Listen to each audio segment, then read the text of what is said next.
Hey there, thanks a lot for joining me again. Today I'm going to be talking about some settings that are in, let me bring up my window here, I had accidentally changed something. I'm going to be talking about settings in Dorico that pertain to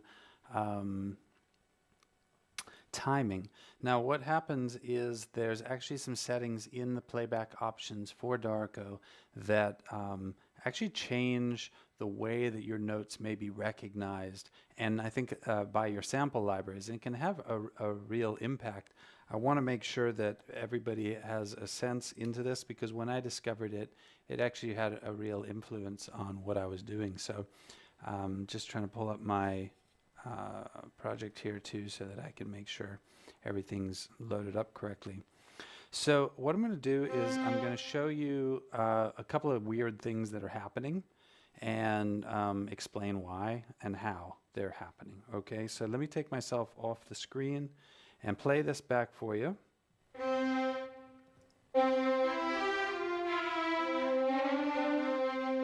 So I'm getting a little bit of kind of like some portamento weirdness in there. And part of the reason has to do with the velocity of these notes, but it can also happen if the length of the notes is wrong. And you might say, well, a quarter note, eighth note's an eighth note. Yes, that's true, but the way in which Dorico interprets that is not actually fixed. So we want to actually look at that more closely.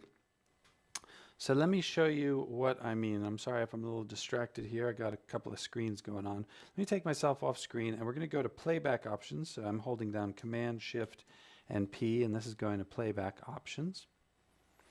And we've got this timing settings here. And down in timing, we've got these default notes. So default notes play as percentage of written duration, staccato notes, staccatissimo. You'll see that a staccatissimo note is playing the length 25% of its written length. So what does this mean? So first of all, know that these settings are happening by default behind the scenes anyway. So if you've never been to these settings, they've been having an influence on your playback. Now, what can this mean for you? A couple of examples. I'm getting this portamento playback because of velocity and maybe not understanding how that influences my engine. But also, if you play a very short note, like you write an eighth note and you mark it as staccatissimo, and you're just thinking that it's triggering a staccatissimo sample, it's also shortening your note playback to 1/4 of its length. If it's an eighth, then it's turning out, what is that, a 30-second note. So if your sample library responds to 30-second notes differently, like maybe interprets it as a run because it's a very fast note, that might get a different result, a different sample than you really want. And this is how and why it's happening. So taking myself off the screen here, the one I want to address here because it's really important is the legato note. So by default in Dorico, when you put a slur over notes, all the notes except for the last one, they have their length increased by 5%. So you get a 0. You get 105% playback. So what does that mean? Let's look here at these messages right here. And let's look at, I'm going to enable this view right here, played durations, and you can see that the notes that are marked as legato actually overlap a little bit. And this is intended because this is how you trigger legato in the vast majority of libraries, is you actually have the note overlapped. I'm sorry. Let's look though at taking a look at that. If I remove this legato slur, you're going to see that overlap disappear. You see how that happens? So this is with the overlap, and or this is with legato, and Dorico is automatically overlapping these notes. Without it, Dorico is not overlapping these notes. In fact, it's only playing 95% of the written note length. If I go to Command Shift P, I can see the default notes are written as 96%. So let's look at staccatos. If I mark a note as staccato, it's going to reduce the playback length to only 50%. And let's see what that looks like. So if I take this note here, which is a quarter note, all right, and I mark it as staccato, what we're going to see is that its playback length is half when it's marked as staccato. And Dorico is doing that in the background. Now, it's I think important to appreciate that Dorico is trying to help us out. It's trying to do everything it can to automatically modify the playback to sound right. And if you're playing sustain patches, let's say, in your sound library, and Dorico spits out a shorter note, it's going to sound more staccato, it's going to sound more realistic. And so they're trying to sort of do this for us. However, it can have some unintended consequences, and I'm facing that not so much with note lengths here, but with the way that my library handles velocity. So when I have these notes here and I play back,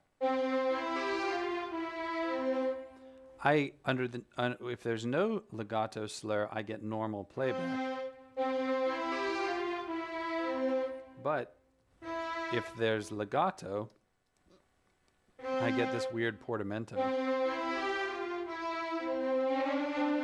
Right there. Right between these two notes. So let's take a look at them. And we can see that because I have legato enabled, I have this overlap. And in my library as well, because this velocity is 100, which I'm going to bring it down just a little bit, the higher velocity in Berlin strings triggers a portamento legato transition. So now that I've lowered the velocity, still getting the portamento there. And it's because this one's overlapped now, right? So I need to bring that one down. You'll notice, well, actually, I'll point this out in just a second. So now I'm getting the normal playback. Now, another thing that's really important to understand is I've modified I could go in here and I could modify these manually. And there's a feature in the menu that'll undo my changes to the velocity or this note length, which is good to know about. It's called reset something. Let me see. Reset. Yes. Reset playback overrides. And when I select that, it's going to basically revert back to the defaults, ignoring the changes that I had made. So it only did it to that one note because that was the only note that I had selected. But if I go and do that for both notes, it returns the velocity to normal, and I can see my timing taking effect again. Now, what if I want that overlap to not happen? I can go here, and I can go down to legato, and I can change this to any value I want. Let's say I go to 99%, hit apply.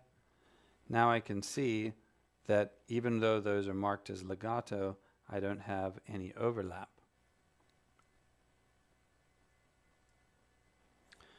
Hey Rich, thanks for joining me today, and I see your question. Does the staccato marking just change duration and not part of an expression map? That's a really good question. So if your expression map has a response to staccato in legato, let's say you wanted to trigger a portato sample by marking something with a slur and putting a staccato note under that slur, and your expression map acknowledges that, it actually looks for staccato and legato and triggers a portato, it will do that. Your expression map still is kind of the master of it.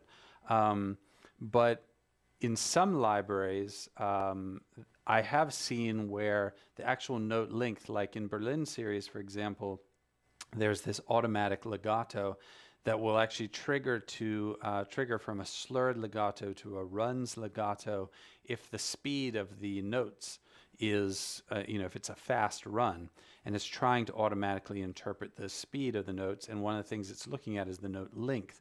So if I marked a note, like let's say I marked a 16th note or even an 8th note as staccato or staccatissimo, and what I'm trying to say is I want this to play back very quickly or with a very short a very short decay, and it's actually shortening the note to 1/4 of that. A quarter of a 16th is, whatever, 128th, I think. And that might get sent to my instrument regardless of what my expression map says. Berlin might interpret a 128th note as inherently being part of a run and then trigger my run's legato, and I could get an unexpected result. So just reading through your comment here.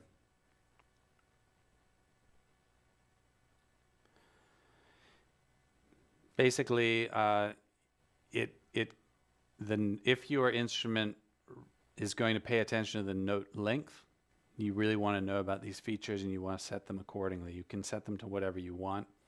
I actually generally, I want to have the overlap on legato to 105% so that, because I think every library triggers a legato when the notes are overlapped. So having Dorico do that, I can't think of a situation where I wouldn't want it to.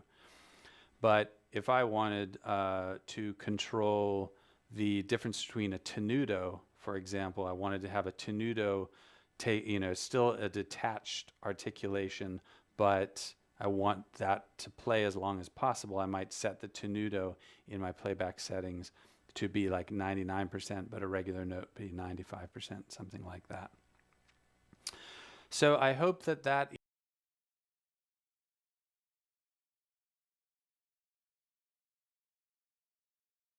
results from your playback. It's just one thing to be aware of. And maybe your library has very specific requirements for what's considered an overlap to trigger legato. Now you know where you can set that. If you have any questions, put them in the comments. I appreciate everybody's support as usual for the channel. On Friday, I'm going to try and pick a mixing related topic to cover, and I will see everybody then. So thanks so much and have a good rest of the week. Bye.